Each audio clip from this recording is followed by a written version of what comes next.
오늘 본문 말씀 가지고 은혜를 갚으라 하는 제목으로 함께 은혜를 나누겠습니다. 오늘 본문 말씀은 1절부터 전체를 한번 좀 봐야 되는데요. 1절부터 11절 말씀까지가 무슨 내용이냐면 아브라함이 재혼을 합니다. 사라가 죽고 나서 재혼을 하는데 와이프의 이름이 그두라라는 사람이에요. 1절에 보면 그두라라는 사람이 나오고 아브라함이 아들을 몇 명 낳아요? 6명을 더 낳습니다. 그러니까 이삭하고 이스마엘까지 하면 아들이 전부 8명이에요. 옛날에 그런 노래 있었는데 믿음의 조상 아브라함은 7명의 아들이 모르시나요? 네. 제가 어릴 때 교회에서 불렀던 노래인데 7명이 아니고 전부 합치면 8명입니다. 그리고 아브라함이 몇 살에 죽습니까? 7절 말씀 보니까 아브라함의 형년이 175세라. 그래서 175세에 죽어요. 그리고 12절부터 18절까지 무슨 이야기가 나오느냐 하면 이스마엘의 족보가 나옵니다. 그러니까 아브라함의 원래 큰아들이죠. 이스마엘의 족보가 나와요. 이스마엘은 몇 명 낳습니까? 아들을? 12명을 낳습니다. 그래서 이삭의 후손도 12족속을 만들고 이스마엘의 아들들도 12명 이제 이렇게 되는 거예요. 그리고 이제 오늘 19절부터 26절까지 오늘 본문 말씀은 누구 이야기가 나옵니까? 이삭의 19절 보면 이삭의 족보라고 시작이 되는데 두 아들 야곱과 에서 이야기가 이제 나오는 거예요. 그래서 쌍둥이로 태어나는데 하나님이 누구를 선택하시죠? 야곱을 선택하십니다. 그 이야기가 오늘 25장에 26절까지 나와 있어요. 여러분 기억하십니까? 창세기를 제가 처음 설교할 때 창세기에 가장 그 특별한 특징이 하나 있다 그랬어요. 그게 뭘까요? 힌트는 오늘 지금 제가 드린 말씀 속에 있는데 뭐냐면 톨레도트라고 하는 겁니다. 기억나세요?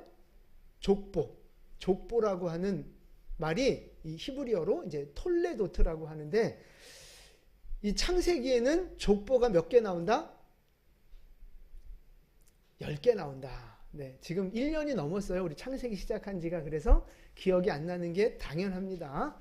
자, 그 족보를 좀 보여드릴게요. 창세기 전체에 나오는 족보인데 처음의 족보는 창조의 내력, 그래서 하나님이 어떻게 창조하셨는가를 보여주고요.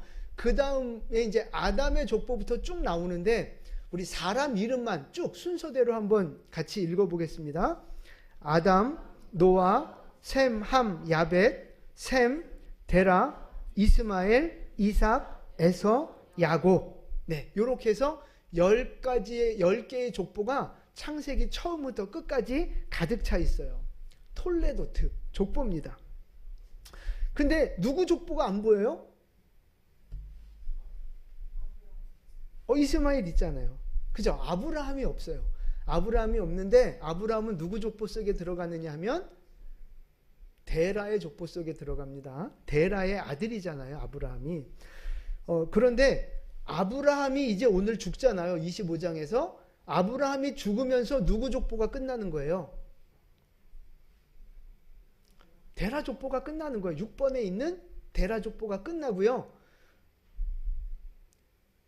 7번 이스마엘 족보가 나오고 8번 이삭의 족보가 나오잖아요. 오늘 읽은 말씀에. 그리고 에서와 야곱이 출생하는데 결국 에서와 야곱의 족보가 시작될 거라는 걸 25장에서 지금 보여주고 있잖아요. 그러니까 25장 안에는 몇 대 족보가 다 들어가 있어요? 5개의 족보가 들어가 있는 거예요. 6번부터 10번까지 족보가 이 25장 안에 다 지금 녹아져 있는 거예요. 창세기의 특징 족보입니다. 그것도 10개의 족보. 자, 이제 저를 보시면 되고요. 족보가 10개를 창세기에 기록을 해놨는데 그 이유가 있어요. 왜 10개의 족보를 기록해 놨을까요? 이 10이라고 하는 숫자의 의미가 있는데 그게 바로 충만함입니다. 네, 그 다음 보여주세요. 10개의 족보는요, 그 숫자 10은 완전하다, 충만하다 그런 의미가 있어요. 그래서 여러분 애굽에서 재앙을 10개 받았잖아요. 10개의 재앙은 무슨 의미가 있느냐? 하나님의 완전하고 충분한 심판, 이런 의미가 있는 거예요. 그 다음에 10계명, 하나님의 완전하고 충만한 율법, 하나님이 만족할 만한 율법, 이제 이런 의미가 있는 거예요. 다니엘이 고기 안 먹고 채소만 먹겠다. 그 며칠 동안 시험했어요.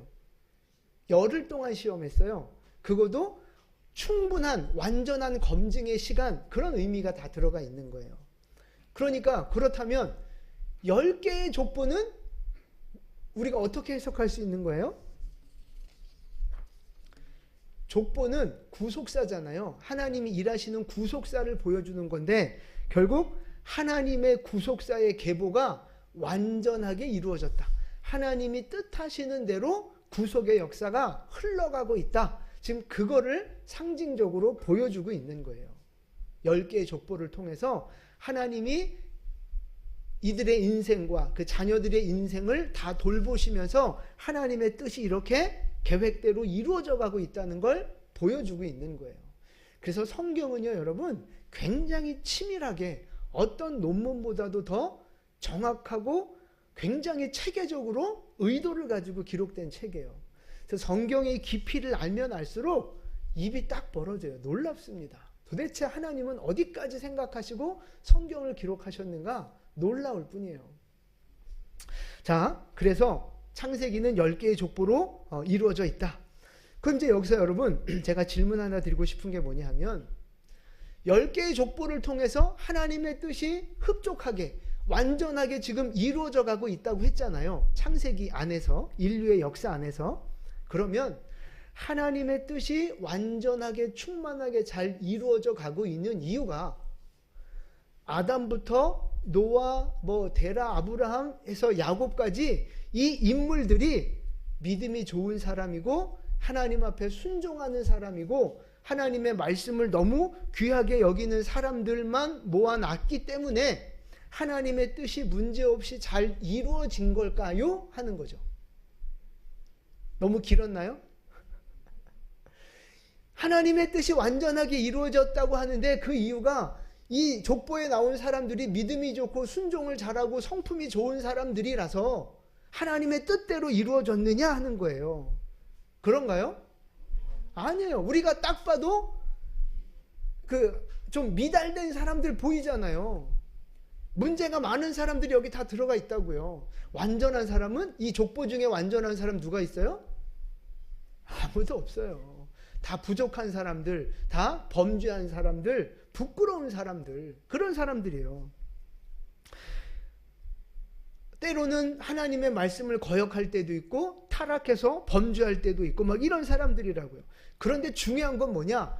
인간의 연약함에도 불구하고, 그럼에도 불구하고 하나님은 그 사람들을 통해서 하나님의 뜻을 이루어 가시는데 어떻게 이루어 가신다?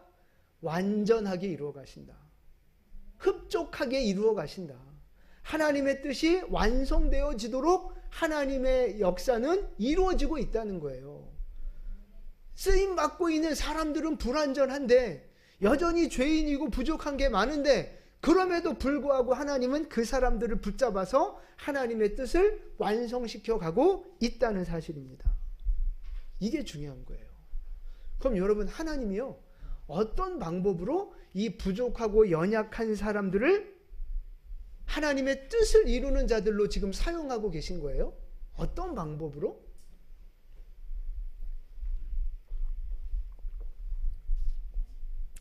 네, 여러분이 생각하고 있는 그 방법이 맞습니다. 제가 대신 정리를 해드리면 하나님께서 말씀을 보내시고 성령을 보내셔서 그들로 하여금 하나님의 뜻 가운데 있게 만들고 계시는 거예요. 말씀과 성령의 은혜를 베풀어 주시는 거죠. 그래서 인간의 연약함이 분명히 있지만 그 연약함을 하나님의 강함으로 채워주시는 거예요. 인간의 부족함이 있지만 그 부족함을 은혜로 채워주시는 거죠. 인간의 어리석고 그 연약한 모습들을 하나님의 지혜로 채우셔서 하나님의 길을 걸어갈 수 있도록 하나님께서 일하고 계신다는 사실입니다. 여러분, 이게 바로 창세기의 10개의 족보를 기록하시면서 우리에게 결국 말씀하고자 하시는 하나님의 메시지예요. 인간은 여전히 부족하고 연약하지만, 흠이 많고 구멍투성이이지만 그들을 선택하시고 이끌어 가시는 하나님이 완전하시기에 그들을 채우시고 공급하시고 붙들어 주셔서 하나님의 일을 이루어 나가신다는 것입니다. 여러분, 이게 왜 중요하냐 하면요, 하나님의 구속사가 완성이 됐습니까? 안 됐습니까? 하나님의 구속사가 완성이 됐어요? 안 됐어요?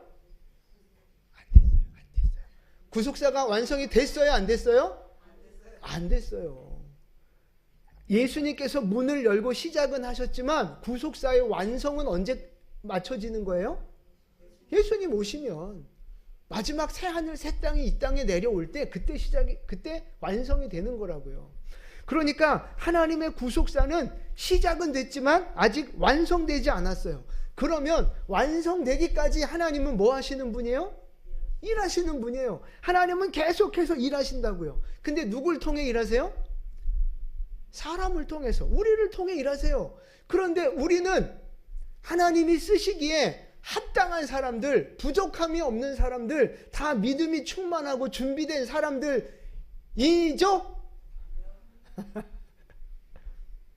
아까 족보에 나왔던 그 사람들하고 우리하고 다를 게 없어요. 여전히 부족한 사람들, 여전히 어리석은 사람들, 여전히 하나님 앞에 정말 부끄럽고 창피한 모습들이 많은 그런 허물 많은 인생들이 바로 우리라고요. 그 족보에 있는 사람들 우리가 손가락질 할 게 없어요. 아브라함 보고 아이고 마늘 하나 팔아먹고 그럴 게 없다니까요. 따지고 보면 우리 인생들도요, 부족한 모습이 너무 많아요.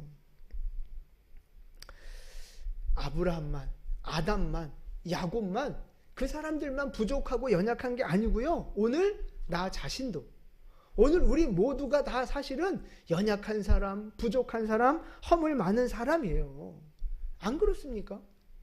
조금만 또 문제가 생겨도, 어려움이 생겨도 막 금방 낙심하고 막 금방 우울해지고 막 시험 들어서 막 별 생각 다 하고, 이게 우리 인간이잖아요. 저도 별 생각을 다 하고 지금 이 자리에 올라왔어요. 별 생각을 다 하면서 하루하루를 산다고요. 항상 거룩한 생각, 항상 믿음의 생각, 항상 좋은 생각만 하며 사는 게 아니에요. 우리가 그럴 수 없다니까요. 그래서 원래 우리 죄된 인간은요, 믿음의 길을 온전히 걸어갈 수가 없어요. 축복의 길을 온전하게 걸어갈 수 없는 게 우리 인간이란 사실입니다. 근데 이 족보를 통해서 오늘 우리에게 무엇을 말씀하시느냐? 우리의 연약함에도 불구하고 하나님은 우리를 채우셔서 하나님의 역사를 이루어 가신다는 거예요. 하나님은 우리의 부족함을 채우시고 붙들어 주셔서 하나님의 뜻을 이루어가는 도구로, 대행자로 오늘 저와 여러분들을 사용하고 계신다는 사실입니다. 믿으시기 바랍니다. 우리 믿음이 부족해도, 성품이 좀 부족하고 지랄 같아도, 우리가 여러 가지 허물이 많고 죄 짓고 여기 왔어도 상관없어요. 아니 뭐 상관이 없는 건 아니지만 그렇다고 하나님이 우리를 버리시는 건 아니라는 거예요. 왜? 하나님이 우리의 부족함을 모르고 부르셨어요? 완전한 줄 알고 불렀는데 부르고 났더니 얘가 부족하네? 이래서 에이 취소 이러시는 분이냐고요? 아니잖아요. 이미 다 알고 부르셨다니까요. 약함도 부족함도 허물도. 그러니까 알고 부르셨기 때문에 그 허물 때문에 다시 우리를 취소하시는 일은 없다는 사실이에요. 할렐루야. 그러니까 여러분이 지금 부족한 모습이 있지만 하나님은 여러분을 붙들어주고 계십니다. 여전히 하나님은 여러분을 사용하시는 중인 줄 믿으시기 바랍니다. 어떻게 어떤 방법을 통해서 우리를 그렇게 사용하시는 거예요? 아까 말씀드렸잖아요. 그 족보에 나와 있는 부족한 사람들 쓰신 방법이 뭐예요? 그들에게 말씀을 보내시고 성령을 보내시고 은혜를 베풀어 주시는 거예요. 똑같이 오늘 우리에게도 하나님이 말씀을 보내주시고 성령을 보내주시고 은혜를 부어주셔서 우리의 부족함을 채워가시는 거죠. 우리의 연약함을 강하게 붙들어 가시는 거예요. 우리의 그 허물 많은 모습들을 보혈로 덮어 가시면서 우리의 그 쓰러져가는 모습들을 능력의 손으로 붙들어 가시면서 하나님은 우리를 다시 채우시고 세우셔서 하나님의 뜻을 이루어가고 계신 줄 믿으시기 바랍니다. 여러분, 사실 오늘까지 우리는 그렇게 왔고요. 앞으로도 그렇게 갈 겁니다. 하나님의 은혜로. 하나님이 우리를 그렇게 채워주고 계세요. 믿으시기를 축복합니다. 그럼 여러분, 언제 우리를 채워주시고 언제 우리를 붙들어 주시는 줄 아세요? 언제? 많은 경우가 있지만 특별히 우리가 기도할 때, 하나님 앞에 기도할 때 하나님은 우리의 필요를 채우시고 우리의 연약함을 채우시고 붙들어 주시면서 이 길을 걸어가게 하신다는 사실이에요. 뭐 할 때요? 기도할 때. 그래서 기도가 중요한 거예요. 그래서 기도하는 사람은 힘들어도 결국엔 승리하는 사람이 되는 거고요. 기도하지 않는 사람은요, 잘 되는 것 같아 보여도 결국에는 실패하는 사람이 되는 거예요. 기도하는 사람은 그냥 단순히 기도하는 게 아니에요. 하나님의 능력을 덧입는 거예요. 기도하는 사람은 하나님이 붙잡아주는 사람이라니까요. 그러니까 기도하는 사람은 승리할 수 있는 거예요. 반대로 기도하지 않는 사람은 결국 무너지게 돼 있어요. 결국 쓰러지게 돼 있다니까요. 자기 힘을 의지하고 세상을 의지하다가 결국은 쓰러지게 돼 있어요. 그래서 여러분, 기도하는 사람을 우습게 보지 마십시오. 기도하는 사람을 하찮게 보지 마십시오. 기도하는 사람은 하나님이 붙드시는 사람이에요. 기도하는 사람은 하나님의 능력이 머무르는 사람이에요. 여러분이 바로 그런 사람, 기도하는 사람 되시기를 축복합니다.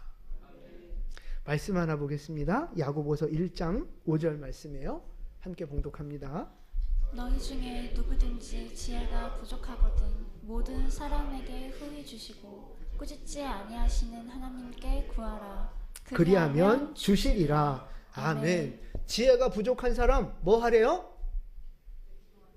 기도하래요. 그러면 너 왜 이렇게 멍청하냐, 무식하냐, 꾸짖지도 않으시고 그냥 부어주신다는 거예요. 넘치도록 부어주신다는 거예요. 그럼 여러분, 하나님이 기도할 때 지혜가 부족한 자가 기도하면 지혜만 주시는 거예요? 우리가 기도할 때 다른 건 안 주세요? 다 주시잖아요. 우리가 믿음이 부족합니다 기도하면 믿음도 후히 주세요. 믿음 없다고 꾸짖지 않으신다니까요. 우리가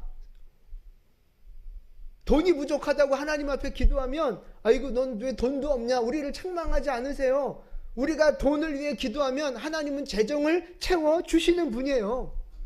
우리에게 성령의 은사와 능력이 필요하면, 부족하면 기도하면 돼요. 하나님이 그럼 부어주시는 거예요.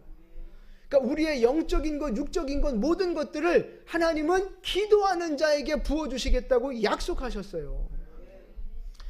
마태복음 6장 33절 우리 한 절 더 봉독하겠습니다.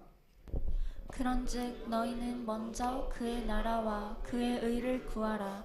그리하면 이 모든 것을 너희에게 더하시리라. 아멘. 먼저 하나님 앞에 기도하고 하나님의 영광을 위해서 내가 살아가면 하나님은 나머지를 다 채워주시겠다고 약속하셨어요.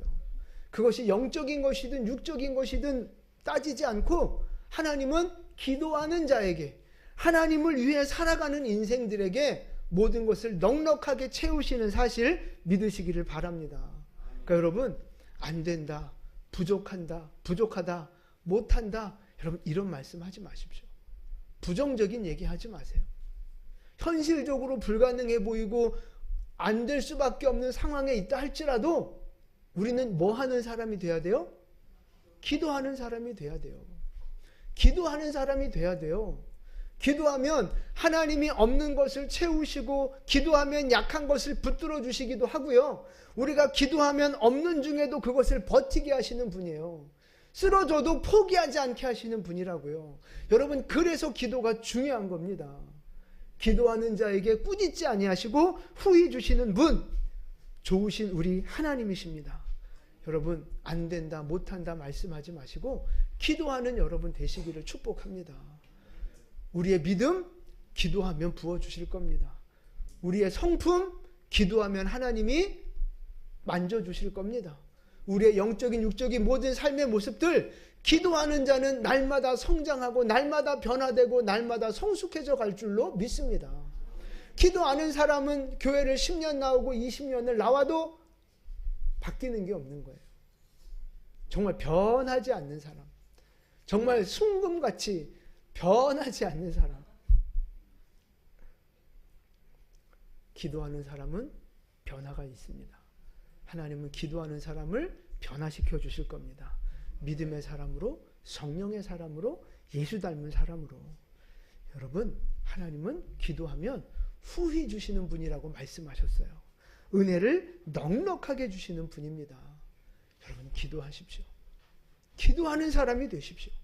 그래서 하나님이 붙드시는 사람 되고, 하나님이 채우시는 사람 되고, 하나님이 바꾸시고 높이시는 그런 귀하고 복된 여러분들 되시기를 예수님의 이름으로 축복을 드립니다. 아멘. 자, 그 다음에요, 아브라함이 그 그두라라는 첩을 통해서 아들을 6명을 낳았잖아요. 그 이름이 여기 기록되어 있는데 12절부터는 이스마엘과 그 아들들의 이름이 또 기록이 되어 있단 말이에요.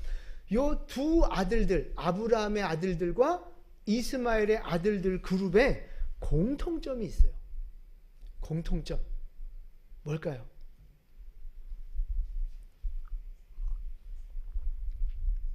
첫 번째, 다 아들이다.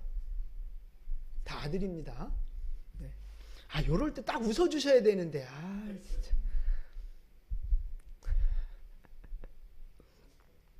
아브라함의 아들이나 이스마엘의 아들이나 공통점이 뭐냐면요, 약속 밖에 있는 사람들이라는 공통점이 있어요.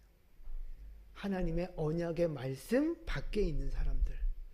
숫자는 많죠. 그러니까 힘은 세 보이죠. 세상적으로 성공해 보일 수 있죠.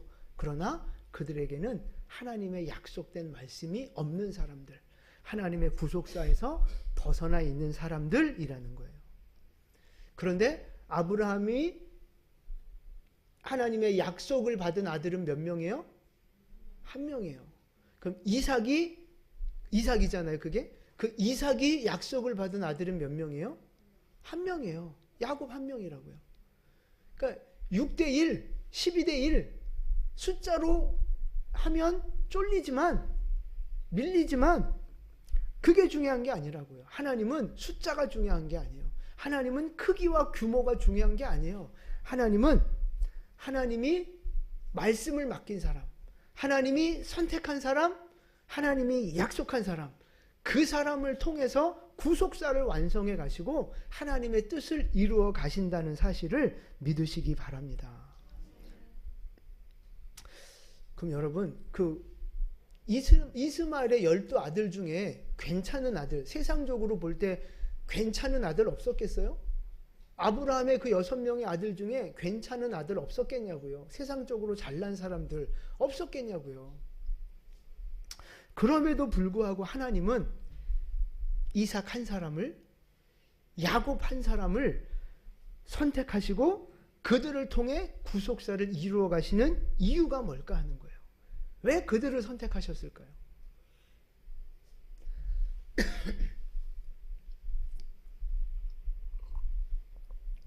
지금 대답을 기다리고 있는 거예요. 장자이기 때문에 우리가 일반적으로 생각할 수 있는 거예요. 장자이기 때문에 하나님이 선택하셨을까요? 아니요. 야곱도 장자가 아니에요. 그러면 세상적으로, 외적으로 멋있는 사람, 능력 있는 사람, 그런 사람이라서 하나님이 이들을 선택하셨을까요? 그것도 아닌 거 알잖아요. 이삭도 그렇게 잘난 사람 아니고요. 야곱도 그렇게 잘난 사람이 아니에요. 그럼 하나님은 왜 이삭같이 연약한 사람을, 야곱같이 부족함이 많은 사람을 왜 선택하셨느냐? 네? 하나님 마음이다. 한국 버전으로 하면 하나님은 엿장수다. 근데 그게 정답이에요. 하나님 마음입니다. 하나님이 일방적으로 선택하시고 하나님이 일방적으로 부르신 하나님의 선택이에요. 하나님 마음이에요. 우린 그걸 신학적으로 뭐라고 부르느냐 하면 은혜라고 부르는 거예요. 은혜라고. 자, 오늘 본문 23절 한번 가보세요. 25장 23절. 그러니까 이삭의 아내 리브가가 쌍둥이를 뵀어요. 근데 뱃속에서 자꾸 싸우니까 기도를 한 거예요. 하나님 이게 뭔 일입니까? 그랬더니 하나님이 하신 말씀이 23절인데요. 같이 읽겠습니다. 여호와께서 그에게 이르시되 두 국민이 내 태중에 있구나. 두 민족이 내 복중에서부터 나누이리라. 이 족속이 저 족속보다 강하겠고 큰 자가 어린 자를 섬기리라 하셨더라. 아멘. 여러분 아직 뱃속에 있다니까요. 태아예요. 나오지 않았어요. 그러니까 뱃속에서 뭐 선한 일 악한 일 할 게 뭐 있어요. 아무 행위가 없다고요. 그런데 하나님은 일방적으로 누구를 선택하셨어요? 큰 자가 아니고 작은 자. 둘째 야곱을 선택하셨다고요. 하나님이 그냥 일방적으로 선택하신 거예요.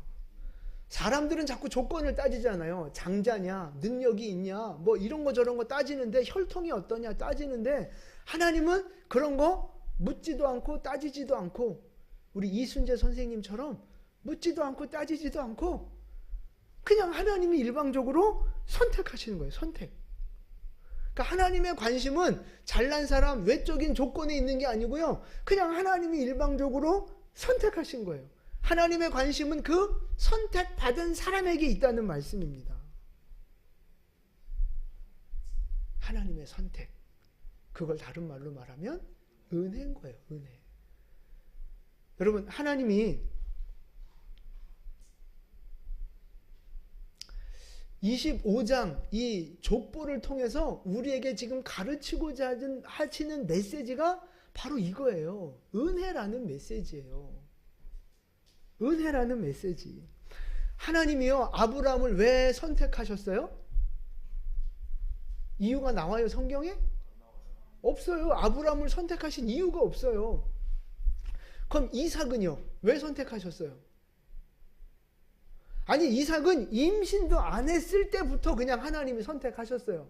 야곱은 임신한 다음에라도 뱃속에 있을 때라도 선택을 받았지만 이삭은요 아예 임신도 되지 않았는데 하나님이 미리 선택하셨다니까요. 야곱은요 야곱 했잖아요. 하나님이 그냥 선택하신 거예요. 아브라함, 이삭, 야곱 하나님이 그냥 일방적으로 선택한 사람들입니다. 일방적으로 선택하셔서 일방적으로 그들을 부르셨고 일방적으로 그들에게 말씀을 맡기셨고 일방적으로 그들을 구속사의 통로로 사용하고 계신다는 거예요. 여러분 이 말씀이 왜 중요하냐? 잘 보세요. 25장에 나와 있는 이 5개에 뭉쳐있는 이 족보가 오늘 우리하고 상관이 있어요 없어요? 이게 우리하고 지금 무슨 상관이 있는 거예요? 이 족보가 무슨 상관이 있어요?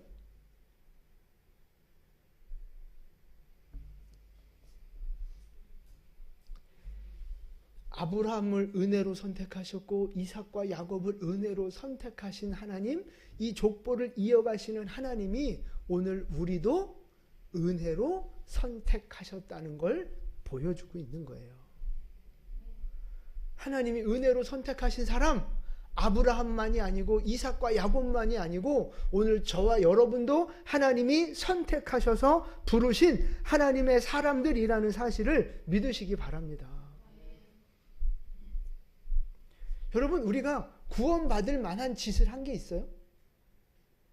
천국에 갈 만한 자격 얻을 짓을 한 게 우리가 있어요? 무슨 선행을 했습니까? 돈을 어마어마하게 뭐 기부를 했습니까? 아니 돈을 어마어마하게 기부하면 천국 갈 수 있대요? 아니잖아요. 우리가 천국 갈 수 있는 자격과 그만한 합당한 행위를 한 것이 아무것도 없어요. 창조주 하나님의 자녀로 선택받을 만한 우리가 무언가 한 것이 아무것도 없다고요. 근데 하나님은 일방적으로 우리를 선택하셨고 불러주셨고 하나님 자녀 삼아주셨잖아요. 여러분, 그 은혜, 그걸 우리는 은혜라고 부르는 거예요. 갈라디아서 3장 7절과 29절 말씀인데요. 같이 봉독하겠습니다. 갈라디아서 말씀. 그런즉 믿음으로 말미암은 자들은 아브라함의 자손인 줄 알지어다. 너희가 그리스도의 것이면 곧 아브라함의 자손이요 약속대로 유업을 이을 자니라. 아멘. 믿음을 가진 사람은요, 아브라함의 자손이라는 거예요. 우리가 혈통적으로는 유대인이 아니죠. 그러나 영적으로 믿음을 가진 사람이라면 우리는 다 아브라함의 자손이고 29절 보니까 약속대로 유업을 이을 자라고 말씀하고 계세요. 그러니까 아브라함에게 부어주셨던 그 하늘나라의 상속에 대한 축복이 오늘 예수를 통해서 우리에게도 그대로 이어진다고 하는 사실입니다. 은혜입니다. 내가 아무 공로 없지만 하나님은 은혜로 우리를 선택하신 거예요. 예수님이 그냥 나를 선택하신 거예요. 여러분 한번 잘 생각해 보세요. 여러분 지금 구원 받으셨잖아요. 거의 다 구원 받으셨는데 여러분 내가 구원받은 이유가 뭘까? 한번 생각해 보셨어요? 하나님 여러분 왜 구원시켜 주셨어요? 내가 좀 착해서? 내가 성실해서?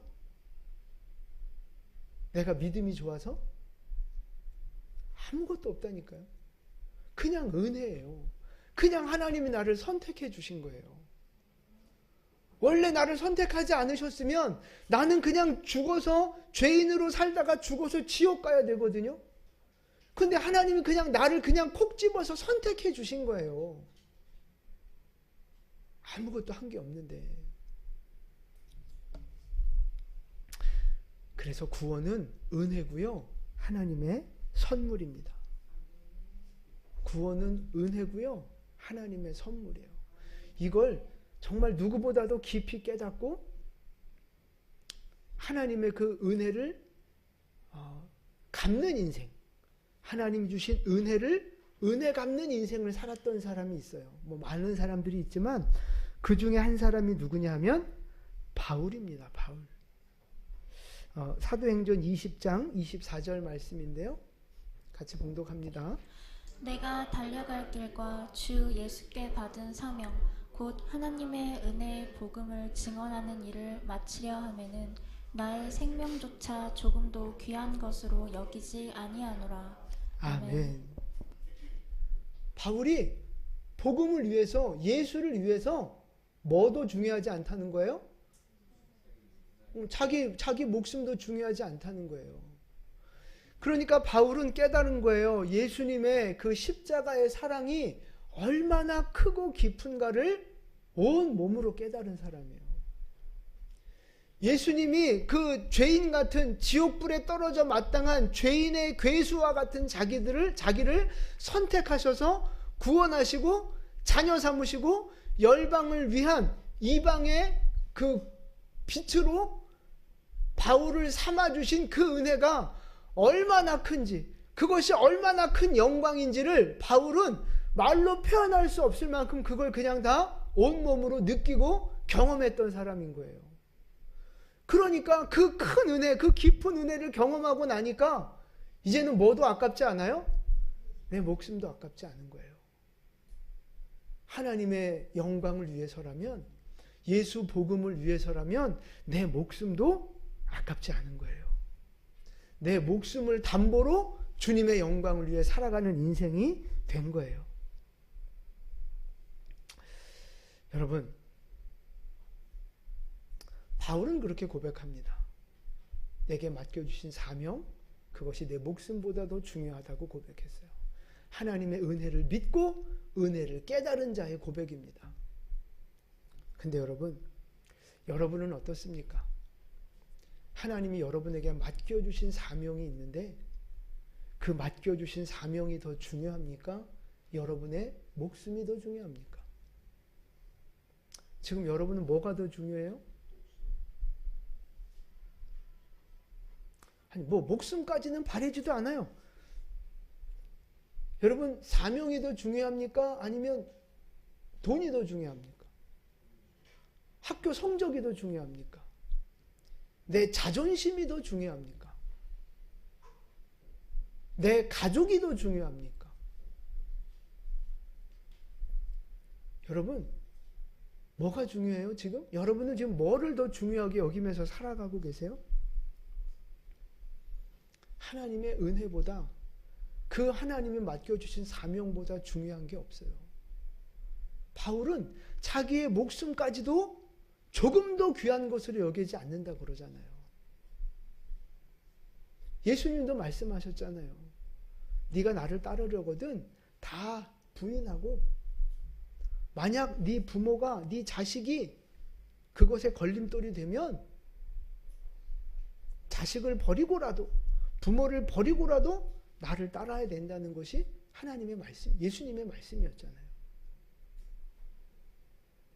근데 여러분, 여러분에겐 지금 뭐가 더 중요합니까? 내 자존심이 중요하세요? 내 가족, 내 새끼가 더 중요하세요? 내 직장, 내 돈, 학교 성적, 세상에서 누려야 될 명예, 그게 더 중요하십니까? 여러분, 이 바울을 위해서 피 흘려 죽으신 예수님의 그 사랑과 희생, 나를 구원하시기 위해서 예수님이 피 흘리신 그 사랑과 희생, 그 십자가의 사랑, 여러분 이게 다릅니까? 예수님이 바울을 구원하실 때는 피를 많이 흘리셨고 더 많이 아프셨고, 나를 구원하실 때는 피를 조금만 흘리셨어요? 아니잖아요. 바울을 위해 죽으신 예수님이 바로 나를 위해 죽으셨어요. 바울을 위해 피 흘리신 예수님이 나를 위해 피 흘리셨다고요. 똑같은 은혜, 똑같은 사랑, 똑같은 선택을 받은 우리입니다. 그런데 바울은 그 은혜와 그 사랑을 받고 나서 자기 목숨을 조금도 귀한 것으로 여기지 않고 자기의 모든 삶을 하나님의 영광을 위해 바쳤어요. 그런데 여러분, 우리는요, 똑같은 그 십자가의 사랑을 받았지만, 똑같은 하나님의 은혜와 선택을 받았지만, 나는 왜 돈이 더 중요하죠? 나는 왜 내 인생이 더 중요하죠? 나는 왜 내 자존심이 더 중요하죠? 나는 왜 내 자식이 더 중요하죠? 나는 왜 내 세상 성공이 더 중요하죠? 똑같은 사랑을 받았는데 왜 믿음의 길을 걸어가는 모습이 이렇게 다른 거죠?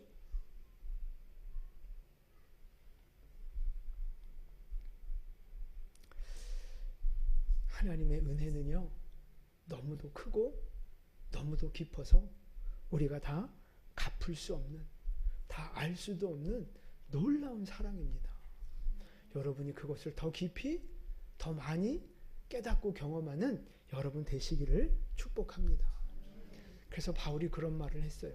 너희는 하나님의 은혜를 헛되이 받지 말라 그랬어요. 하나님의 은혜를 헛되이 받지 말라.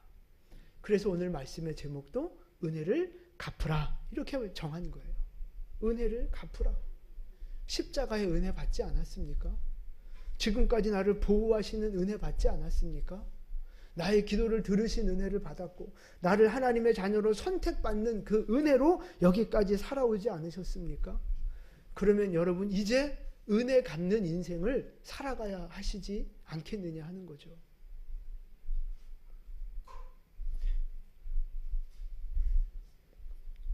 고린도전서 9장 24절 말씀입니다. 함께 봉독하겠습니다. 운동장에서 다름질하는 자들이 다 다를지라도 오직 상을 받는 사람은 한 사람인 줄을 너희가 알지 못하느냐. 너희도 상을 받도록 이와 같이 다름질하라. 아멘. 육상 선수가 금메달을 받기 위해서 심장이 터지도록 달리는 그 모습을 한번 상상해 보세요.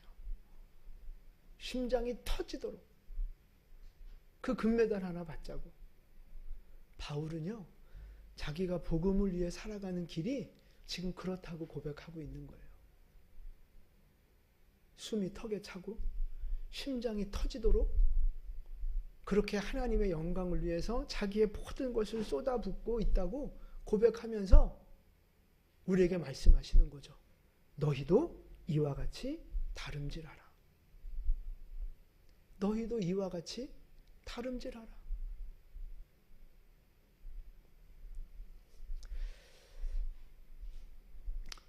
물론 나름대로 여러분들 달리고 계시고 열심히 하고 계시리라 믿습니다. 그러나 일단 바울에게만 비교해 본다면 바울만큼 우리가 하나님을 위해 달려가고 하나님을 위해 내 목숨을 아깝지 않게 여기며 신앙생활하고 있느냐 하는 거죠. 과연 예수님의 그 십자가의 사랑을 깨닫고 그 십자가의 사랑을 받았다고 하는 사람이라면 과연 우리가 이렇게 신앙생활해도 될까? 예수님은 하늘 영광 버리고 이 땅에 오셔서 벌레 같은 죄인의 모습을 입으셨는데, 그리고 십자가의 고통과 수치, 죄인 되는 모욕을 뒤집어 쓰시면서 우리를 사랑하셨고 살리셨는데, 그 사랑과 은혜를 받고 오늘 우리가 구원을 받고 선택을 받았는데, 나는 하나님 앞에 얼마나 그 은혜를 갚는 인생을 살아가고 있느냐 하는 거죠. 얼마나 정말 주님의 영광을 위해서, 얼마나 하나님이 기뻐하시는 일을 위해서 살아가고 있느냐 하는 것입니다. 그냥 예수님 때문에 복 받고 싶고, 예수님 때문에 내가 더 잘 살고 싶고, 예수님 때문에 내가 좀 더 편하게 살고 싶은 그런 인간적인 욕심만 남아있지 않느냐 하는 것입니다. 바울의 고백이 우리 모두의 고백이 되기를 축복합니다. 바울이 달려가는 그 모습이 오늘 우리가 예수님을 향해 달려가는 사명자의 모습이 될 수 있기를 축복합니다. 완전하라고 말씀하지 않으십니다. 최선을 다하는 그 모습을 하나님은 완전하다고 인정해 주시고 기뻐하시는 줄로 믿습니다. 자, 여러분, 최선을 다해서 하나님이 기뻐하시는 삶을 살아가십시오. 여러분, 정말 최선을 다해서 하나님이 맡겨주신 사명에 집중하시기를 바랍니다. 최선을 다해서 말씀 생활, 기도 생활, 예배자의 삶을 살아가시기를 축복합니다. 제발 대충 신앙생활 하지 마시고요. 어슬렁 신앙생활 하지 마시고요. 하루하루 순간순간 최선을 다하는 믿음의 삶이 되기를 축복합니다. 그래서 나를 죽기까지 사랑하신 그 예수님의 은혜, 조금이라도 더 많이 그 은혜 갚는 삶을 살아갈 수 있도록 예수님만 사랑하고 예수님을 위해 살아가는 우리의 모든 삶이 될 수 있기를 예수님의 이름으로 축복을 드립니다. 아멘. 기도하겠습니다.